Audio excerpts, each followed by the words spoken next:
Hey Best Fiends fans, I am from the YouTube channel Insomniac's Dream, and today we're going to be doing a makeup transformation into Cowardly Maple. This is a really fun and bright, colorful design, so let's jump right in.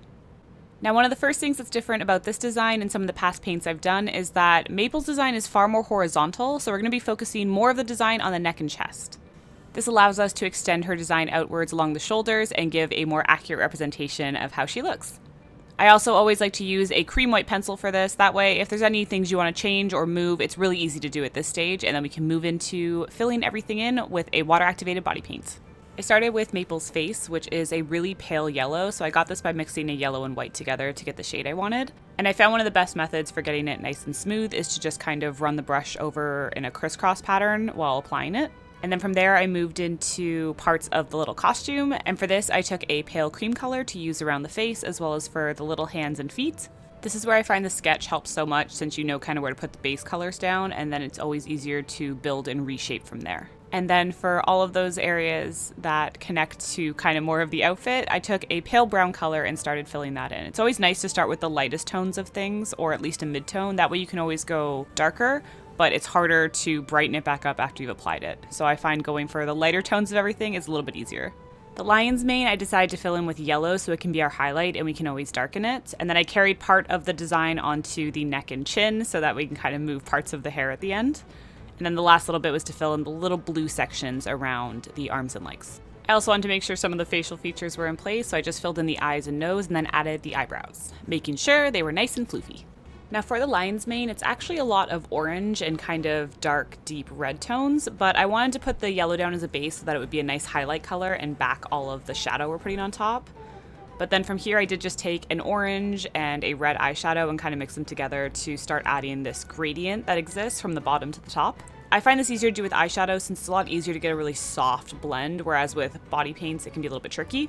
So this is a nice simple way to get a lot of that color back in there and kind of pack it in, but keeping it really diffused. To help cast that little shadow around the face where the outfit sits over Maple's face, I just used a soft, cool brown eyeshadow. And then I also used this to make the little marks along the chin that give kind of that fluffy feel along the face.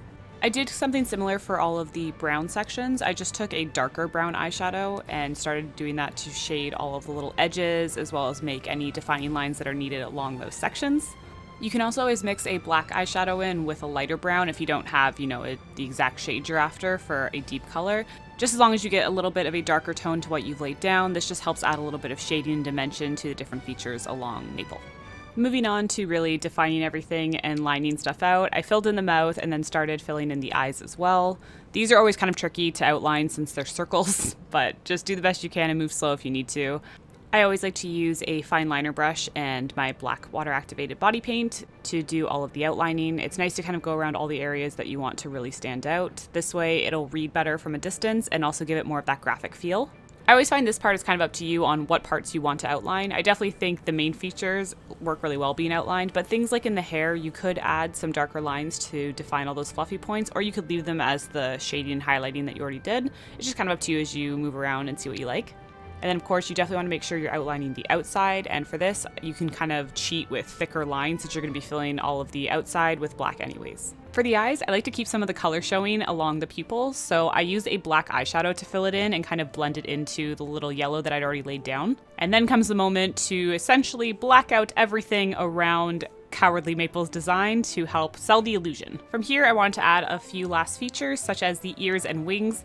These I found were better as paper additions because they could sit up on the design and not kind of fall back along the shoulders or neck. And then of course, one of my favorite steps is to do the bright white highlighting at the very end. This just helps everything kind of pop and stand out and really gives that final graphic feel to the whole piece. And then of course, the last few additions I added were the little wing eyebrows. I saved these till the end so they would go on top of any areas that needed to be highlighted. And then that is it for Cowardly Maple. As always, we would love to hear your thoughts in the comments down below. Be sure to subscribe to the Best Fiends YouTube channel, and if you want to see more, let us know which fiends you would like to see brought to life. Thank you so much for watching. We will see you next video, so until then, take care.